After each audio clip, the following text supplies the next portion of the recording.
Today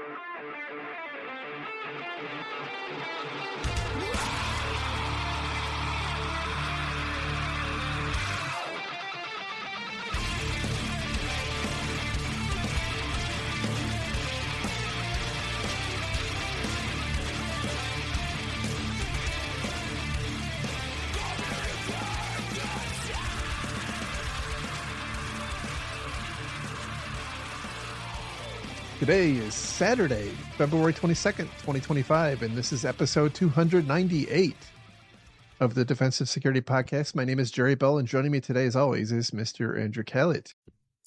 Mr. Bell, how are you, my good sir? I'm great. How are you?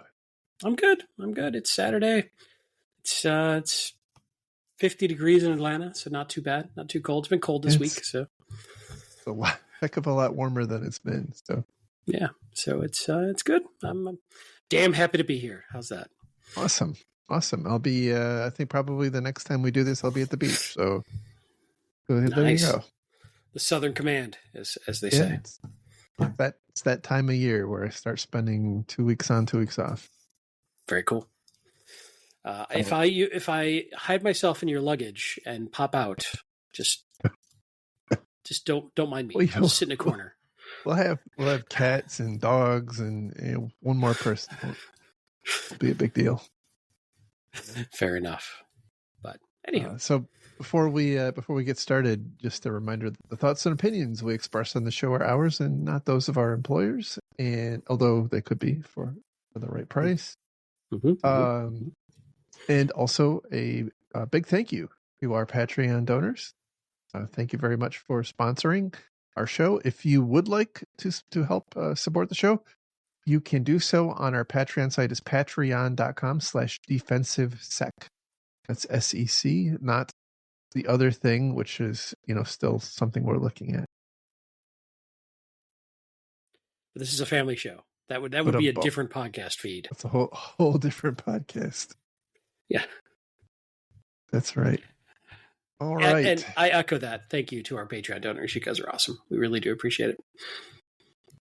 So jumping into our stories, the first one comes from Ars Technica, and the title here is Notorious Crooks Broke into a Company Network in 48 Minutes. Here's how. Dun, dun, dun. So this is a permutation on something we've talked about a couple shows back, where the victim company was targeted by an adversary with just an overwhelming amount of spam. And I think it was somewhere in the neighborhood of 15 or 20 different employees at this company were targeted. And the spam that is being sent by the adversary is benign. It's just a nuisance. It doesn't have anything malicious in it. It's apparently off the wall enough that it doesn't really get caught by most of the spam classifiers and whatnot, but it's a ridiculous volume. And the adversary then they've obviously picked their marks, and what they will attempt to do, and what they did in this instance, is contacted the quote victims at their victim company over Microsoft Teams. So that's kind of problem number one. And they purported to be from a help desk, from the company's help desk, offering, basically saying, hey, look, I see that you're having this big spam problem. I want to help you out. And, at that point, the victims tend to be very, I would say, open to getting help because of the amount of spam they're getting. And the request from the actor is to set up a remote assistance session, which in this instance, two of the employees actually fell for the lure and initiated that session. And the article here in Ars Technica does a pretty light fly through of the issue or of the attack. If you follow the link in the article to the ReliaQuest report, there's I would say a much more detailed analysis of what actually happened, and they walk you through the individual phases and what their recommendations are on how to mitigate and detect each step of the attack as it happened in this instance. But the one thing that was very clear to me when I read through both the article and the report is that the victim company here was very, very, very targeted. The there appears to be some indication that one of the service accounts, one of the privileged accounts they used in the attack, they actually already had credentials for, and the belief is that they purchased that through some other initial access broker, but they probably weren't able to use that credential to actually get into the organization. But they very clearly understood the technology stack used by the company. They were also very adept at moving around, moving laterally. So once they had access to the employees' laptops, they started using DLL sideloading. They were trying to push out that sideload, basically malicious DLL, using SMB to some other systems. When that didn't work as they had expected, they failed over to RDP to transfer it, and then they used remote PowerShell commands to create scheduled jobs on those other systems, and basically just methodically crawled through the organizations or the victim's network, installing the malware, which ultimately led to the fairly significant compromise in this instance. So, what I liked about the actual report from ReliaQuest, by the way, is that it does a very thorough job of explaining what they observed. Because ReliaQuest was the incident response company, and I, by the way, have no affiliation with them. So, but again, hey, like if you Not want, not not yet. after the incident in Vegas. That's true. No, Yeah, we're not supposed to talk about that. true. The judge was very specific on that. But I really like the way that they decompose each phase of the attack and provide, both guidance on how to mitigate it and also guidance on how to detect it. Now, I will say that their detection is very focused on their product offering, but it's generic enough. It's described in a generic enough way that I think you can use that for pretty much any any reasonable SIM or other uh, security application. Yeah, I think the biggest takeaway for me, and we can certainly get into some of the other recommendations, is once you get this flood, if you're the victim and you get this flood of emails, and you get IT reaching out to help, which interestingly, by the way, their IT department got great customer service reviews from the victims for being so proactive in reaching out to help them. So, bonus for their CSAT scores. But not allowing your employees to activate any sort of remote access tool, I think, is the key thing that a Yes. lot of these are based on. So there's a bunch of different ways to do this, whether it's built-in tooling in Microsoft, whether it's having them load a third party like TeamViewer or something else, or turning on RDP. That seems to be one of the key first stages of this particular attack type of these fake IT department people reaching out to help. That's the first thing they want to do, is get that user to grant them access. If they're a legitimate IT department, they shouldn't need that. They should have their own ability to grant access to themselves, Right. you would think. The other thing, and I don't use Microsoft Teams, so I'm a little unsure how this works. I've used Slack much more extensively. A third party getting into your Microsoft Teams instance and communicating with you must not look very obvious as a external person if they can appear to be like the IT department. Like in the Slack world, it's just not easy to impersonate someone or a department without already being granted access by an administrator. I don't know how this works in Teams, but this is a thing we've heard over and over again. So there must be a more opaque view of what organization somebody's in who's communicating with you on Teams. So they actually touched on this in the report a bit, and Yeah. and I think we talked about it in one of the prior attack decompositions as well. The adversary is using Microsoft's kind of generic cloud hosted domain. It's on Microsoft.com. And you can create, as a customer, you can create subdomain dot on Microsoft.com. And so what the adversaries are doing here is they're coming up with creative little subdomains like, I'm obviously this isn't it, right? But helpdesk dot on Microsoft.com. It's obviously not, if you're an astute and paying attention, you're going to recognize that isn't associated with your company, but the fact that it has the Microsoft name in it probably lends some credibility to the attacker. I do believe, by the way, that there's also a way for, I'm not super familiar with Teams either, although everything I hear about it is it's a pretty horrible, pretty soul-sucking application. Not because of the technology, just because of the way You it's worked used. at IBM forever. You're used to that. Come on now. I did. I lived through Same Time and Lotus Notes, so I was yes, going to say. I'm very familiar with that concept. But I believe there is a way that you can restrict external parties from accessing your Microsoft Teams space. I think, though, that there are some companies who intentionally do that so they can converse with business partners and whatnot. But perhaps this is the opportunity to rethink some of those decisions.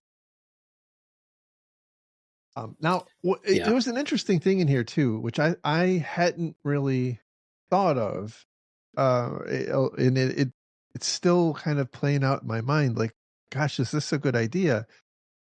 Obviously, this ReliaQuest is a security vendor, and I'm not trying to hype them up in any way, but they obviously have some sort of security agent that can help mitigate different types of things. But one of the recommendations is that they have a detection capability to detect that one of your employees is interacting with a phish via Microsoft Teams, and if the sequence of events in that interaction plays out according to the rule, it actually will disable the Active Directory or the domain account of that employee.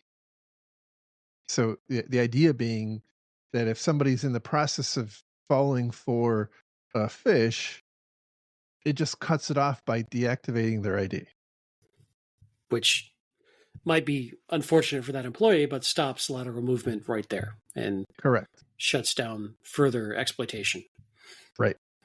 And then they further down, and I don't think this is actually done by their tooling, but they make a recommendation that if you see interactive login sessions using accounts that are supposed to just only be service accounts, that you also similarly deactivate those proactively at the as a response to a login event. Now, obviously, you have to make sure that that you're using those service IDs in a way that you think, so you're not creating pandemonium in your IT environment. But that's also a really good idea. And by the way, I think it's a good idea for many reasons, not the least of which is typically there's different password restrictions and password rotation and multi-factor authentication restrictions on service accounts versus people accounts. Yeah, indeed. I think the other interesting takeaway is how quickly the bad actors try to break out of their initial foothold on the user's machine and move deeper into the environment. Yeah, so It's pretty I think aggressive. that was it was kind of the headline. We buried that a little bit. That they the adversary here moved at kind of breakneck speed, and the point is, if this trend continues, and one of the points in this article is that ReliaQuest, and the company that wrote the report, is saying, as compared to 2023 and 2024, when this incident happened, their observation is that it's that the time for an actor to achieve their goals is continuing to go down, and this 48 minutes is in line with what they're seeing on average. And that as a defense, as a blue team, that's we're not looking for actors who are on our network for months, weeks, or months, or even years before they try to do their thing. Like, if you're going to want to defend against this, you have to come up with a very different approach to detection and response, as opposed to what we often have done in the past. Or just don't use Active Directory. Yeah, well, I do believe the A in APT still stands for Active Directory. So, but I think we're gonna have to come up with a new term for this. Like, APT is it's kind of outdated. Those are the nation states who are typically have a more of a intellectual property theft or surveillance objective to their attacks. And they're obviously they're advanced, and the persistent is that they will tend to be present in your environment for a very long time, moving around very quietly. And the intention is to not draw attention to themselves, as opposed to this, which is, I would call it like a moderately sophisticated, fast attacker. So, like, we have to come up with some new acronym to describe this. Otherwise, nobody's going to take it seriously. Yeah, we'll get our crack research team on that. I'm sure we can come up with something very clever with a good acronym. Yeah. Right. So, like, high-speed adversarial action. Yeah. Well, it has to be pronounceable. Like, if you have to, got to be a vowel in there. All right. We'll work on this. Maybe I'm sure we can come up with something, and we'll put it on a T-shirt. Absolutely. All right, our next story comes from Dark Reading, and the title here is 4 Low-Cost Ways to Defend Your Organization Against Deepfakes. Now, let me just say up front, this is some vendor spam a little bit, but we can talk about some of their ideas. Yes, this will really, I think there's one good idea in here of the 4. So obviously, deepfake enabled social engineering attacks is becoming very pervasive. I was actually, I in my spare time, one of the things I like doing is I like to watch videos about woodworking. And so there's one of the creators, Black Hills, I think it's also the name of a security company, coincidentally. But they were recently mimicked by a scammer who convinced a victim, that it was this creator. Obviously, they had lots of video of the creator from their YouTube videos, offering to sell a table, but this table was like $15,000. So, and I, it was a complete scam. And anyway, like, that's completely outside the corporate world. And what we're starting to see there, we don't have the article, here to talk about this time, but there's the recent story about a publicly listed minerals company who was just scammed out of $500,000. There's a lot of money, especially when you talk about using this technique to go after, to enable kind of that business email compromise attack, to steal like payroll or vendor payments and whatnot. Like, there's a lot of money here, and so I think we should expect that we're going to see a significant uptick in this as that technology becomes much more commonly available to adversaries and easier to use. So, so And anyway, but likely a lot more sophisticated than just simply some sort of business email compromise. Like once I've yes, got good, solid, deep fake technology to impersonate an executive, it might be a lot more interesting. It might get a lot more complicated than just, hey, I need you to transfer money to this offshore bank account for this secret deal I've going, which is what we often see. It could be a very long con potentially, depending on how clever and interested and complex the scam may become. it's a good point. Good point. There is an opportunity there for kind of that long tail persistent attack. Um, so yeah, I think you're right there. So the first recommendation is to not overlook the power of well considered processes, and I think this is really the key one. I think the rest of them are kind of I'll call it bunk, but I I really think that as a response to this increasing threat, we really have to make sure that we've identified where those kind of weak points are. Like what, from an adversary perspective, what things would they go after? And then you've got to figure out how to bolster those processes so that they have the right kind of mutual authentication in the context of like a phone call or a video call, so that your employees have some hope in hell of not falling victim to this as a matter of process, and not relying on like them recognizing that, oh, Jerry said a word that I've never heard him say before. Maybe that's actually, maybe this is not really Jerry. So that's I really think that's where where we have to head. Yeah, I agree, and it's going to be difficult. Uh, but we've talked about this a few times in previous shows. But if you have a well honed process, let's say it's for sending, screwing up my mic, sending money to a new contact that needs certain MFA enabled, cannot be easily spoofed process steps. And you've all agreed to that. It doesn't matter then if the CEO is getting on a Zoom call with you and yelling at you. If you've got to have the ability to say, "I'm sorry, boss, I understand, but we all agreed we have to follow the process. So please follow the process, and I'll be happy to do that." But that can be tough to do when you're getting yelled at by what you think to be as your boss.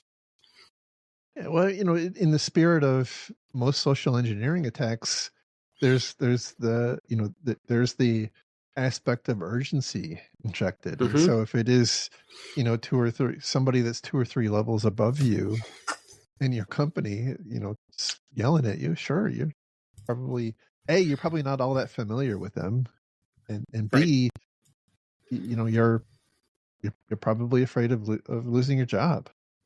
So not just urgency, but level of authority, an authority figure, which is another Right. common um, social engineering tactic that we see. Yeah. Yeah. So, So, but so not to overstate that one, but I agree with you. I think that particular control is your best defense against most types of social engineering that are trying to do some sort of business email compromise or change. Another one I've seen a lot. I've personally seen this one. A bad actor got access to somebody's email system and was sending an email as an internal employee trying to change bank information for good, valid invoices. mhm, So the invoice was valid, the bill was valid, the business relation was valid. What they were trying to change was the banking information of where to send the money to pay that invoice. right. So a lot of it looks very legit, except for that one, that one change. And if it looks like it's coming from a legitimate person, that's an interesting problem, right? To have a process to build around. So for high level changes like that are very sensitive, I think it behooves our listeners in these organizations to try to figure out, how can I build a social engineering resistant process that, again, is not too slow, not too unwieldy, doesn't slow the business down too much, but would cause a bad actor to run into a roadblock they couldn't overcome, or at least raise enough suspicion that this likely wouldn't happen or couldn't go through. Yep. I'll add to that it's not all the problem space isn't all inside your own four walls. We have seen repeated instances where you as a organization have suppliers, and you've accrued expenses that you owe your money to your suppliers for, and sometimes those suppliers themselves are the ones that get hacked, and so it's their email system that's been hacked, and unbeknownst to your supplier, someone using that supplier's email system, either directly or through some sort of spoofing, is attempting to change where your company is paying that bill. And so this, by the way, has happened, fairly frequent now. But certainly, I think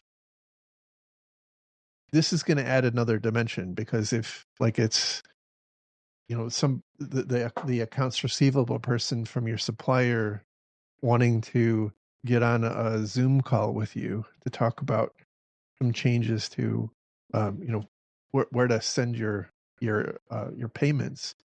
Like, this is tough. This is going to be tough. In that case, maybe you have a known good phone number that you can call or something. I don't know. I mean, yes. Each of these is very situational, but some process that people that is well designed, that is well thought out, that is well documented, that feels maybe weird to the people who are trying to follow the process, but disrupts these sorts of attack types. Right. And by the way, there's a lot of money at stake here, so the adversaries will probably adapt, or at least attempt to adapt to, sure, what we are doing to mitigate the issue. So the other go ahead. You know why bad actors try to steal money from businesses, right? Because that's where the money is. Correct. Thank you for ruining my punchline. I knew where you were going with that. All right. So the other recommendations are to sharpen your training and testing initiatives to reflect the latest real world threats, including deepfakes. So, I was thinking about, as the CISO of a company, like I could create a deepfake of myself and use that as part of my phishing training, and how ridiculous that would be. I think, look, I don't know how effective that would be. No. And and we were just talking about this, I think, in the last show about, or recent show about phishing training and, social engineering training, and how there's this mindset with security folks of arrogance and superiority and gleefulness of tricking their employees. Right. I don't know that I would recommend that in this case either. I know I wouldn't recommend it. What I may want to do, which I think would be effective, is the first time I introduce this concept, say, all right, finance team, I want to make you aware of the state of the art of social engineering techniques. I'm going to show you a deepfake video that is very good. I'm not trying to trick you. Like, I'm educating you on this. I want to show you the capabilities of why we want to do this, and not just try to then, say, oh, by the way, the last 30 minutes, you thought you were hearing from the CEO. You weren't. That was a deepfake. Aha, I got you. Like, I don't think that primes people to learn. That just embarrasses them, and it makes them wonder, right, how did I get fooled, and what's wrong with me? And, or anger or pride. I think it's the wrong approach, but so many people in this industry want to take that approach. Let me just trick them and show them how dumb they are. Like, no, show them how good the bad guys are by teaching them. Like, have empathy for them. They're the victims here. So we live and breathe this stuff all day long. If you're listening to this show, you probably live and breathe this stuff all day long. And we forget things that we take for granted that we intuitively know, that is core to our cognitive function, is nowhere near normal baseline for most people. We are weird, right? We look at things very differently than most people. So what we take for granted as table stakes knowledge is not common in people outside of our industry. And we forget that all the time.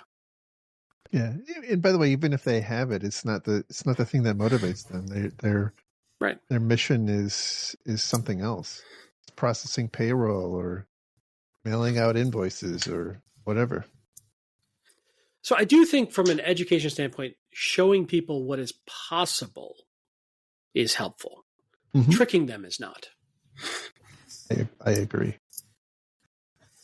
So next one is analyze and identify your organization's unique. Oh, go ahead. Sorry, I just argued with myself in my own brain. The only reason I would change this is if I approach this from like a purple teaming, red teaming approach. I teach them, I show them, I have a very strict process, and then I think it may make sense in a high stakes environment to test if that process is followed. Yeah, I think that makes sense. But more as a test of controls and not as part of like a baseline security. It's not not like a phishing simulation test. More of like like you said, a red team type test. Okay.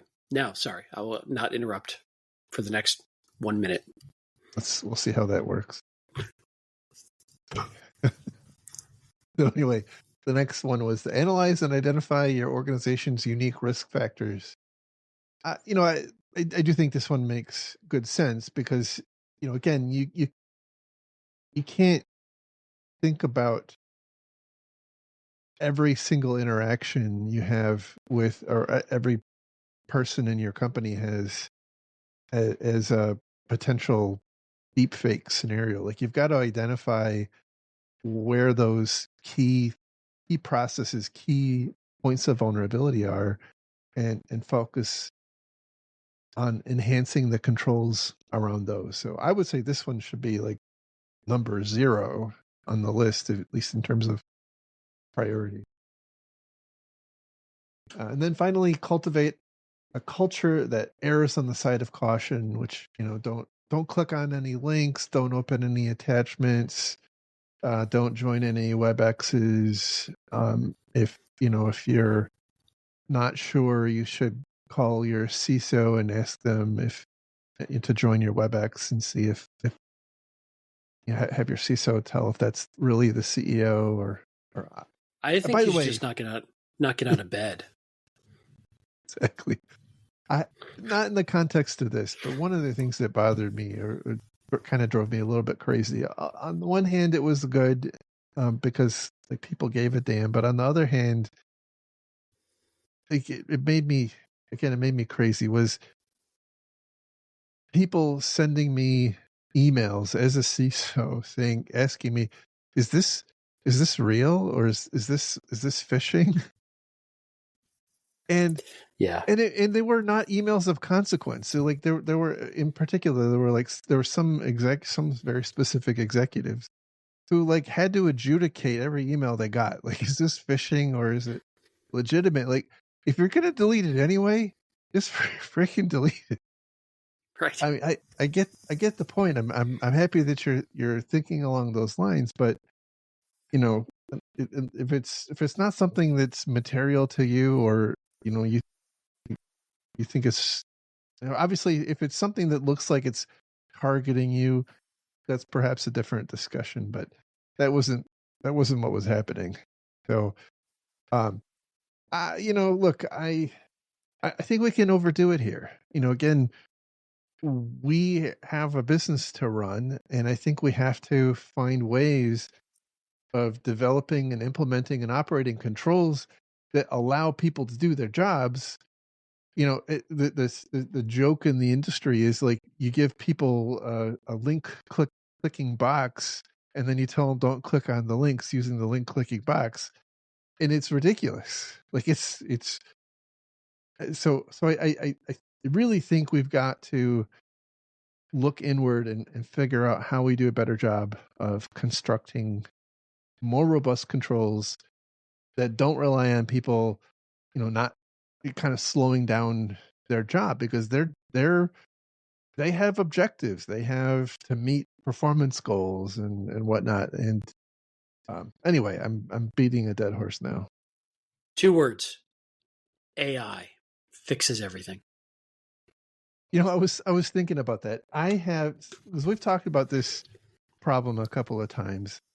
I have probably no fewer than 10 messages sitting in my LinkedIn DMs from different companies who have listened to us talk about this problem in the past, telling me that they want to come and demo their solution to the deepfake problem. Mm-hmm. So I don't know what they're doing. They make me tired. Like Well, I just feel dirty when I go to LinkedIn. I'm sorry. that's not The why you feel diversion. dirty. That's not why you feel dirty. Don't lie to me. You're probably right. There is something to be said for potential deep fake detection technology, but it's such a moving target. I'm skeptical. I'm Yeah, just very skeptical. and I still think the first item on this list is still the more robust, reliable solution, because it catches no matter what type of social engineering is going on, which is the firm, well-designed, smart process. Yeah, I was thinking, and it's a silly thought, but I'm going to say it Aren't anyway because I'm a aren't silly they all? guy. What we really need is a way to authenticate us as people in the context of like a call. So, Maybe if like the government had like a central database of authenticators that we could all. no, I'm thinking more like something that's tied to your company's directory, and so like two people that are talking on the phone can click a button and you on your phones, and you can kind of mutually authenticate that way. I mean, I don't know. I don't know what the right solution is. I haven't put a whole lot of thought into it, but it seems like perhaps there's something there. I don't even know if you're actually Jerry. I, We're doing this remotely. You could be I just don't a. even know if I'm Jerry. So let's You be could be honest. replaced. You could have been replaced last night in your sleep. How would you know? That's true. Was it Buddhists say that you are a different person every time you wake up? It's like the problem with transporters in Star Trek. Good point. If somebody is completely recreated with all their memories and all of their, intact, they think they're that person, but they're actually a duplicate. Like, who's the real? I'm just telling you, when you went to sleep last night, you could have woken up. You could be a pod person. Now I'm going to be very anxious now. Maybe we'll move Now, on. now you're going to be anxious. That's what made Oh, you anxious. how about we move on? The next story comes from We Live Security, which is the ESET blog, and the title here is "Deceptive Development Targets Freelance Developers." This is a spin on something we talked about a couple of shows ago. The deal here is, I guess it's purported to be North Koreans, although they actually, unlike most attempts to attribute attacks to nation states, they actually do a reasonable job of laying out why they assert it's North Korea, and you can come to your own conclusion after reading the article. But um, the assertion here is that North Korean adversaries are attempting to lure freelance developers, specifically in the uh, blockchain / cryptocurrency space. But the reason, I don't care so much about that. I think most of that's a scam anyway. I think it's more of a harbinger of things to come. Like, I think this technique is likely to be used in other contexts, so it's better to get ahead of it than not. But anyway, the attack here is to lure would-be freelancers to apply for these freelance positions. The quote recruiter engages with the candidate, and through a series of discussions, sets up a what I'll loosely call a coding test.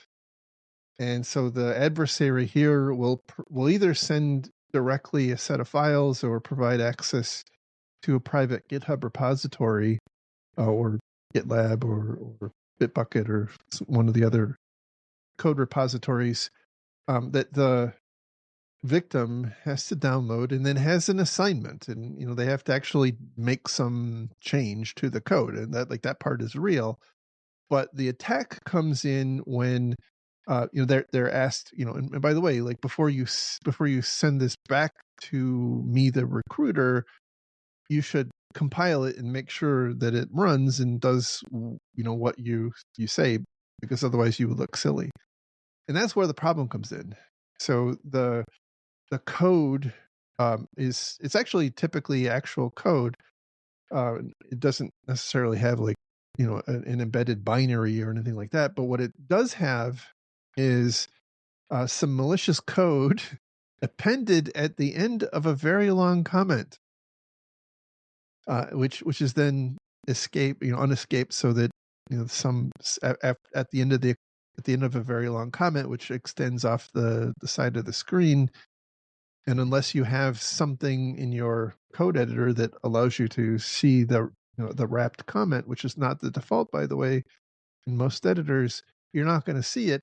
And that is where the malicious code lives. And so once you run that, then it will infect your computer. There's a variant of that where the malicious recruiter will ask the candidate to get onto a web meeting, and of course they use some wacky kind of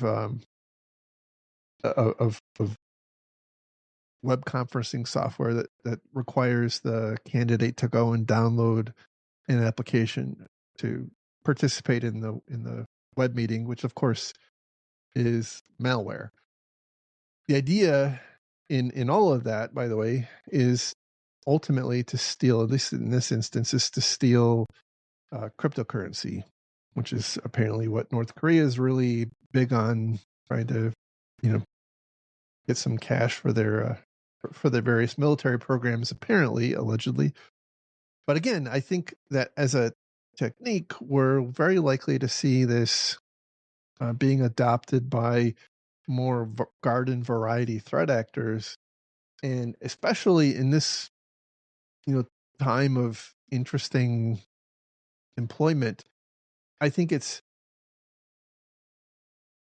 very likely that employees, like current employees who perhaps are seeking jobs at other employment at other organizations, because they're trying to get out of something they don't like, whether it's return to office or what have you.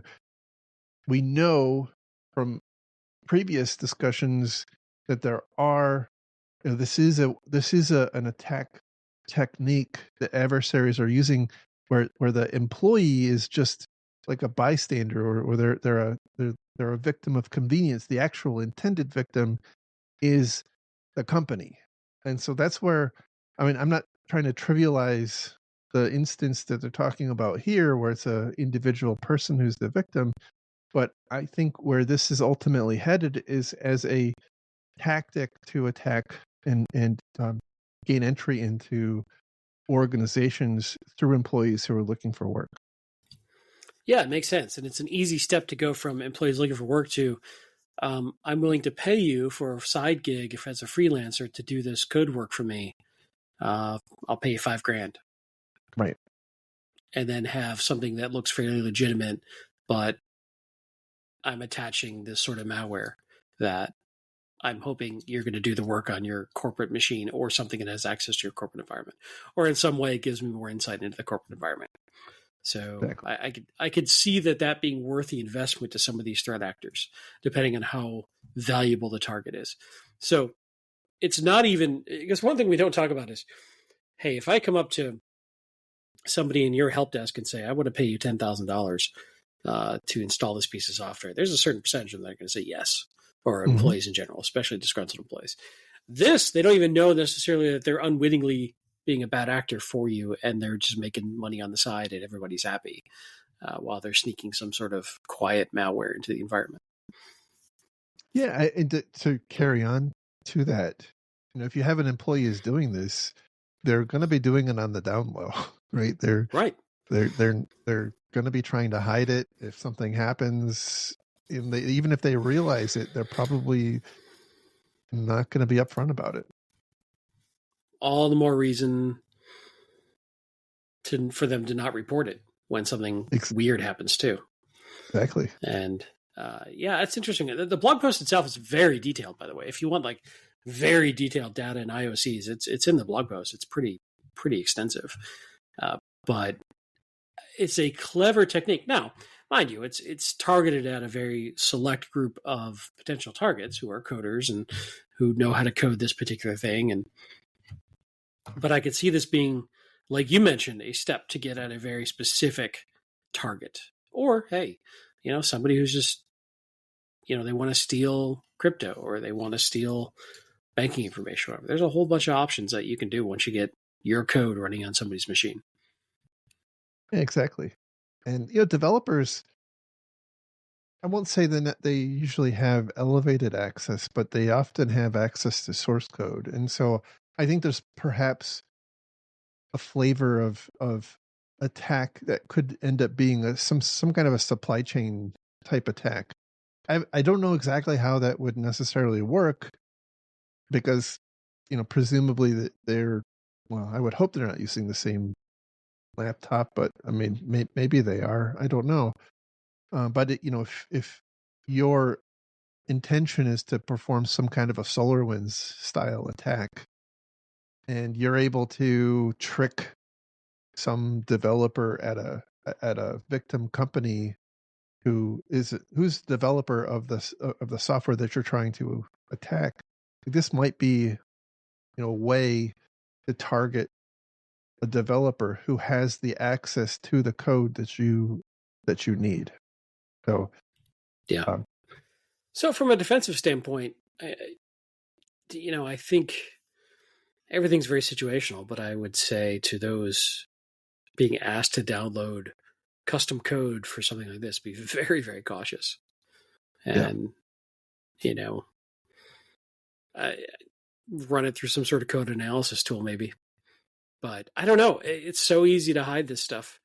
I can't think of anything that's very consistently capable of detecting custom malicious code. Yeah, run it in a VM. Do this kind of stuff in a VM that doesn't have anything else. I mean, it's not perfect. It's not perfect by any stretch. Still opportunities for lateral movement, but rather than running in your own machine, maybe you've run on one of your company's servers. It's true. Throw it in a container and push it to production.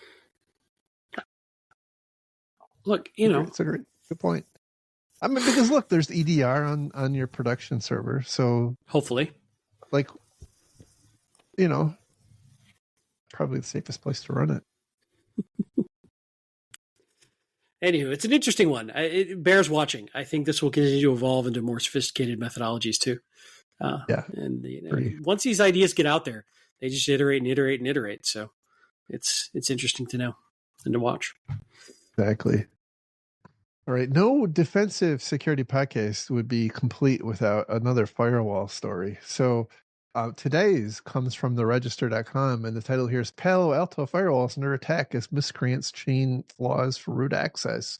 And the subheading is, if you want to avoid urgent patches, stop exposing management consoles to the public internet. And I was very happy to read that. Just a revolutionary concept.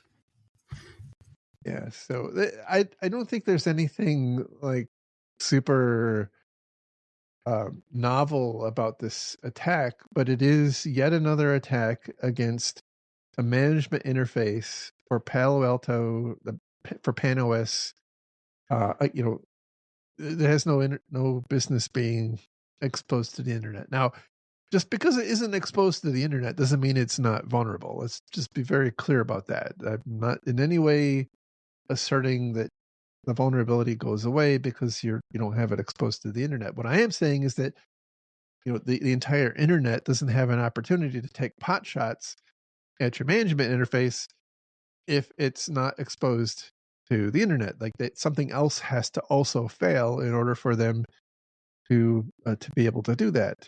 And so, in doing so, if you're able to not put those straight on the internet, you can perhaps buy yourself a little bit of time and not have to patch within a matter of days rather than perhaps weeks or even a month, as most high severity patches are applied under most patching regime. Speaking of the entire internet taking pot shots at an interface, how's your mom? Oh, she's good. Thank you for asking. So, I'm thoughtful. so there are several different vulnerabilities in this instance that are actively being chained together that will lead to a much more significant compromise than any of the vulnerabilities will on their own, which is one of the challenges I think we have as an industry with medium vulnerabilities, medium and low vulnerabilities, where we oftentimes are lulled into a false sense of security because, well, it's a medium, and we don't have to patch those quite as fast because it's a medium. But a lot of times those are the ones that are being actively attacked. And so I think this is another good example of why it's important to patch things that are exposed to the internet, kind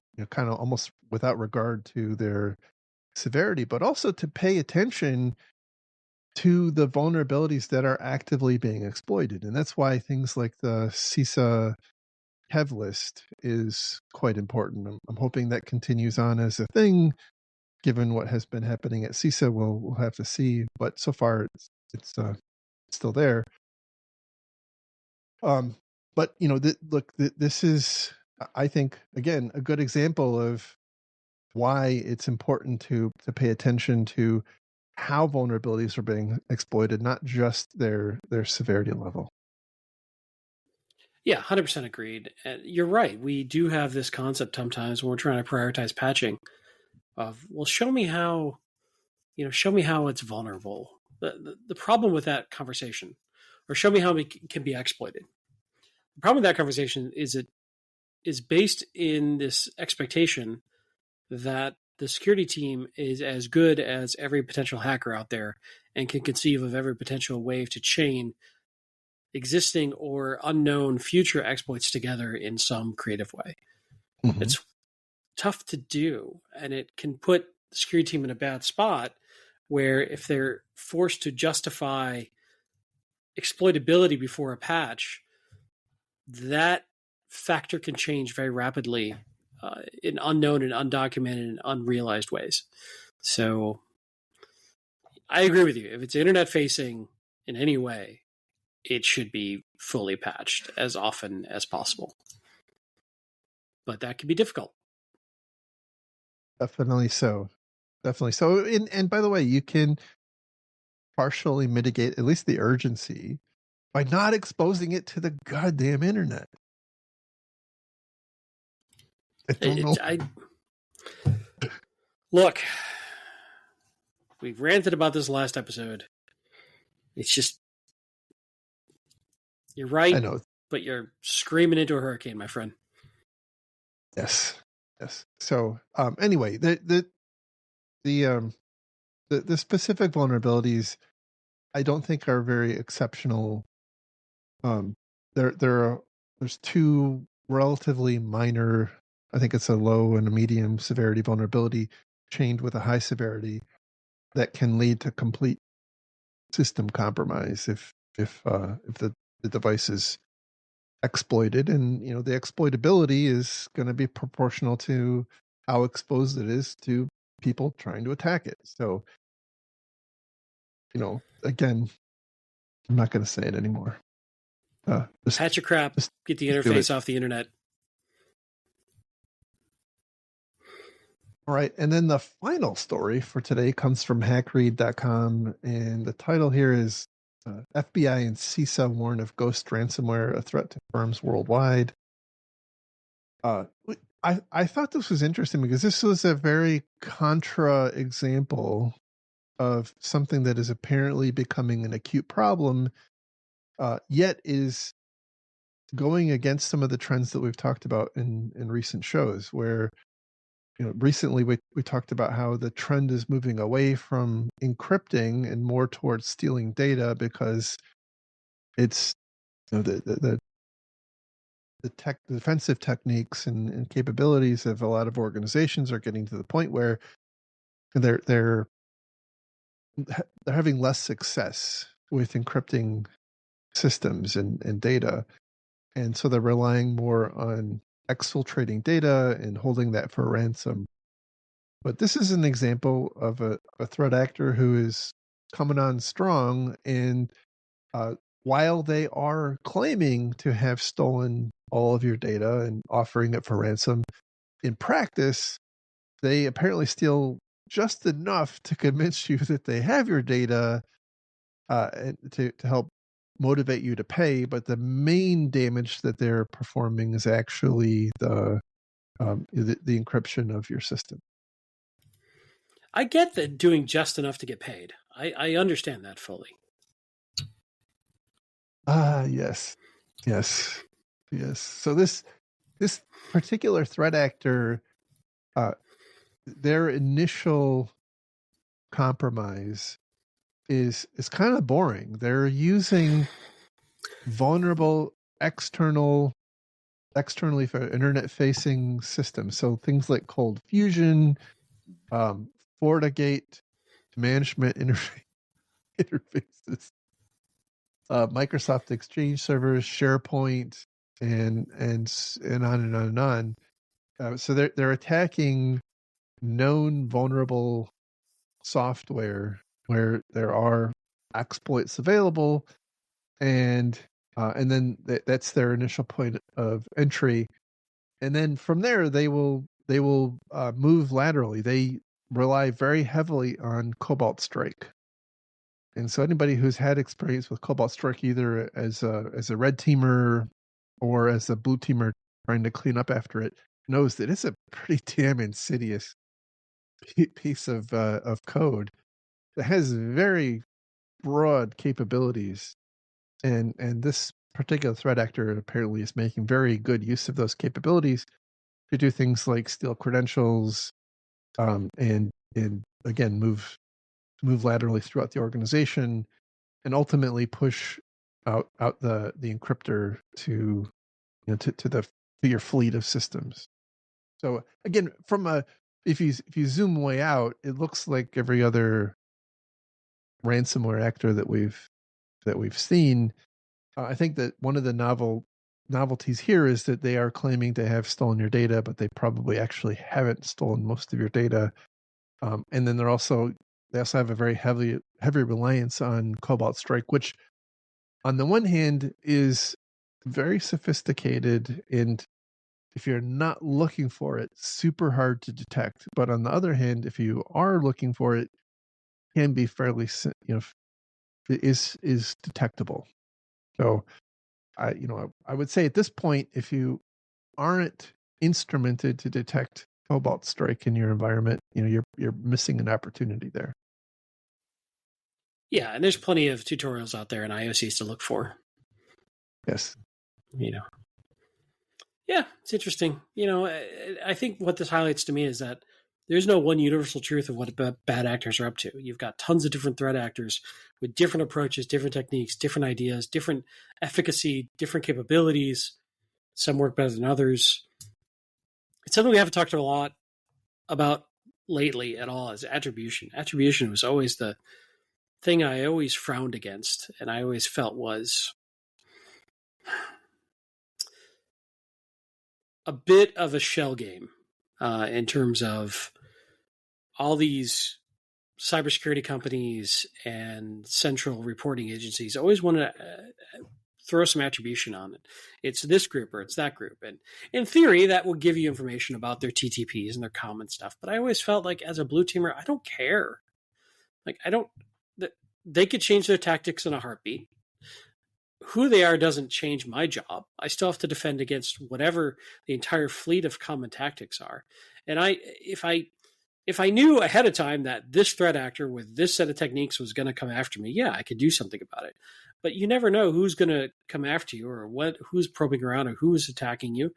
And who they are doesn't really change my job. I'm not trying to go get them arrested or, shut them down or, send Liam Neeson overseas with a certain set of skills to hunt them.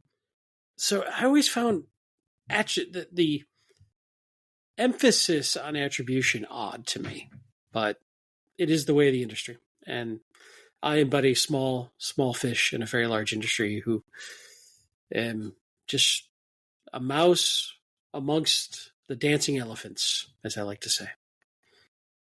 I think, I have perhaps a new and updated perspective on that a little bit. I think that I think there is not one single reason why people focus on attribution. I think it's different personas of people have different reasons. And so I think corporate executives, like senior executives, want to be able to attribute it because they want the ability to pin it on some specific actor. Like, it wasn't a nebulous bad person. It was like the Chinese intelligence agency or the North Koreans or like they want to be able to very specifically say that, because I think there's a view that takes some of the onus off of them as a victim and puts it more on the adversary. Whether that's right or wrong, I'm That's not going to fair. judge. Yeah, And I that's think fair. from an incident response perspective, if you know that you're being attacked by the bloody ferret or whatever bad threat actor name we come up with, you can and you have reasonable threat intelligence, it can help inform what you should look at next. It's not necessarily to like constrain you, but like, okay, I see evidence that it's this particular threat actor. I know that they also do X, Y, and Z. And so I'm going to like scan my environment to see if I see any examples of X, Y, and Z. So I think it's a bit of an enabler on accelerating incident response. It's not a panacea. It doesn't necessarily even change what the ultimate outcome is in terms of like, you have to burn it all down anyway. That doesn't change, but it can help. You can help you get to a faster answer of like, where did they go and how did they get from point A to point B and whatnot. And of course, I think that the government is very interested in understanding, what threat actors are active, because they want to.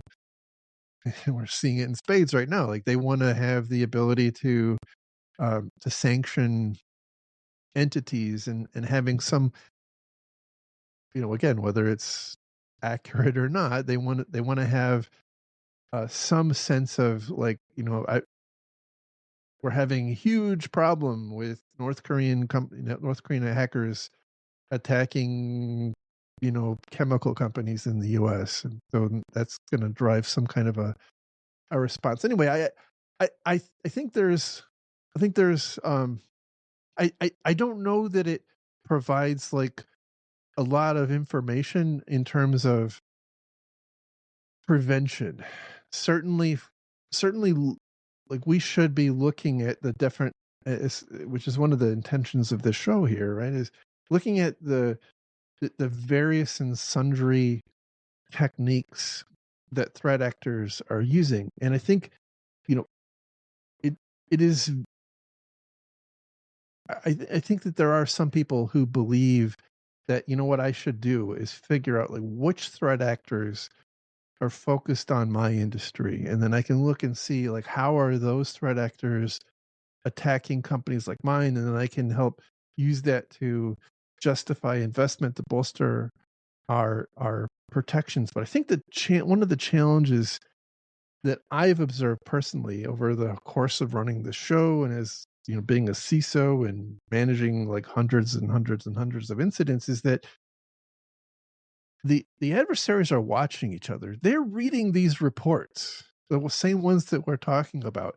Like the garden variety threat actors are all reading the same stuff, and they're learning. Like they have an incentive to become better at their jobs too, because it makes them more money. And so, while yes, they may start off doing things in a very certain way, I think it's a creates a false sense of security if we rely too much on those, you know, kind of defined techniques associated with a particular threat actor, because we know that they're learning. This is a like a rapidly evolving space. And so if I think we ignore things to our detriment.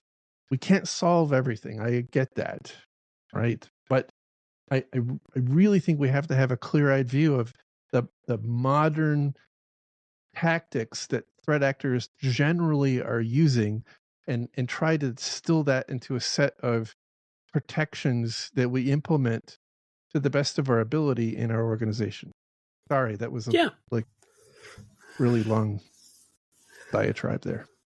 No, it's good. I'm glad I sparked an interesting thought path for you, or at least I like to think I did. I don't know. I tend to agree with most of that. I had a thought, but I've lost it now. I think the interesting thing for me is, I remember. So part of what I hear you saying is that some threat actors may be learning from our show and listening when we talk about this stuff. So I think if that's true, they should up their Patreon donation a bit. I'm with you. I mean, like yeah, yeah. I'm just saying, if you're a bad actor and you're getting $1.4 billion from people's, You're deriving value crypto. from the show, whatever that means. Call us. Well, let's work out something. I'm not saying we can be bought. I'm saying we can be rented.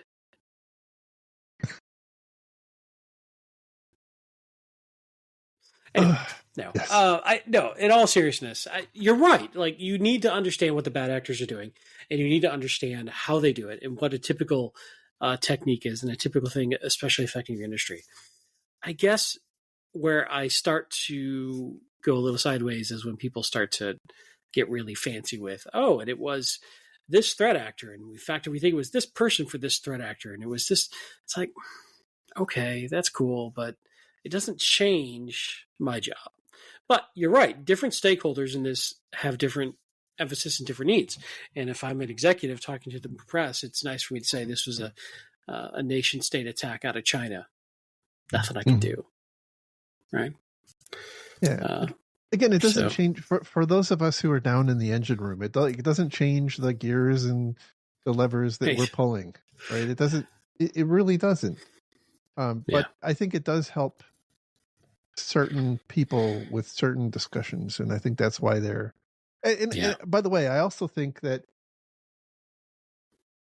there is an aspect of this that is driven by the security industry itself. Like, sure, that, there is I think there is. I'm struggling to put it into words, but I think that security companies benefit from, optically, from being able Mm-hmm. to write a highly prescriptive or highly definitive report on an attack that attributes it to some particular actor in some country, and if they have like names and driver's license pictures, like even better, because then I think that creates an air of um of sophistication on the part of that company. What's the downside? Who's going to tell them they're wrong? Right. Who could prove they're wrong? Right? Who, like, who's going to challenge you or in any way prove that you're wrong when you say this is fancy raccoon 74?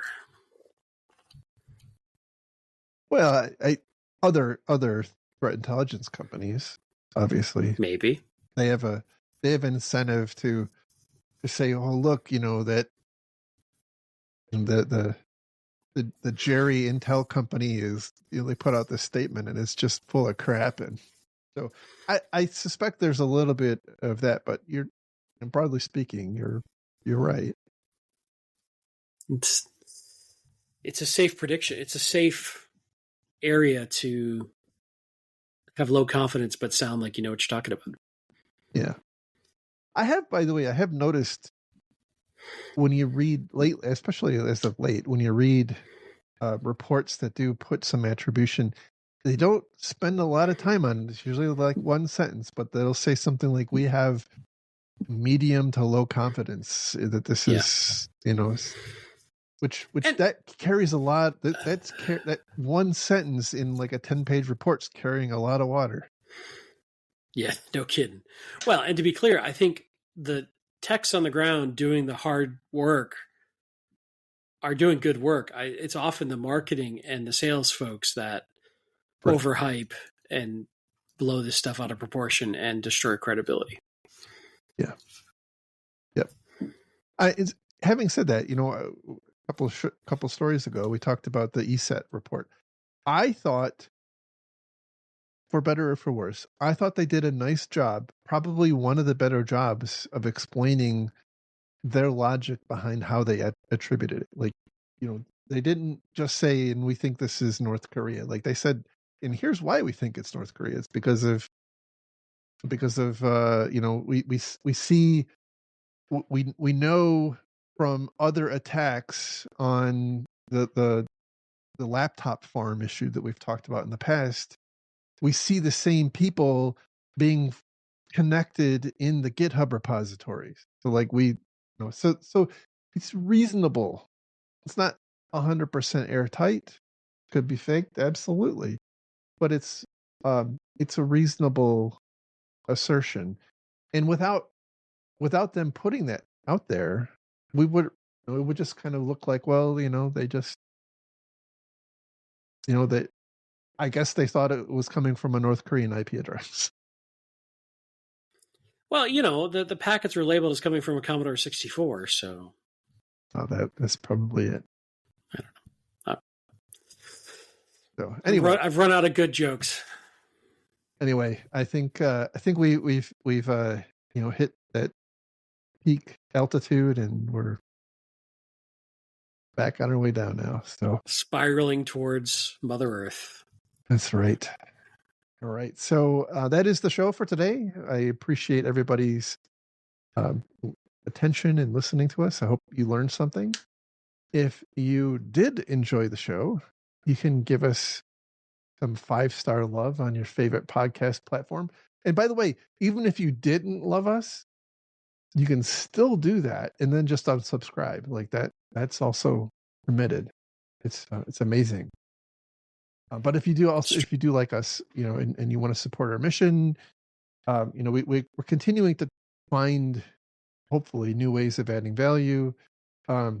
We would definitely love to count you as part of our Patreon sponsorship. So you can do that on our Patreon site at patreon.com/defensivesec. I'll put a link to that in the show notes with all of the links to all the stories we talked about today. One reminder, if we do have a sister show called Getting Defensive. It's gettingdefensive.com. In that show, we interview people who are working in the industries. We like to say people who are in the engine room. So not the salespeople, not the CEOs, not the necessarily the quote big thinkers, but the actual people who are the doers. And so we would love to hear if you have any ideas, or if you yourself would like to come on and talk to us. Just drop us a line to info@defensivesecurity.org. And let's see, what else do we have? Where can people find you online? I am hanging around both on X and your fine Mastodon server, infosec.exchange, with the same handle, Lerg, Lerg. Awesome. And you can find me. I'm almost exclusively on infosec.exchange. It's at Jerry at infosec.exchange. And by the way, that's becoming a big thing. If you are part of the security community, you want to hang out with some like-minded people, give it a try. It's not for everybody. I will say that, but there's I think we're up to about 15,000 active people. So it does seem to kind of like grow and shrink as things change around the social media universe. Yes, very much so. But it seems to be at least a good steady 15,000 from what you've told me. Yeah. We peaked at about 50,000, and it's been holding steady at about 15 for quite some time now. So you scared off a good 80%. That's not bad. Yeah, probably more, but yeah. All right. Anyway. I appreciate everybody, and I hope you have a great week, and we will talk again real soon. Thanks, everybody. Bye-bye. Have a good week.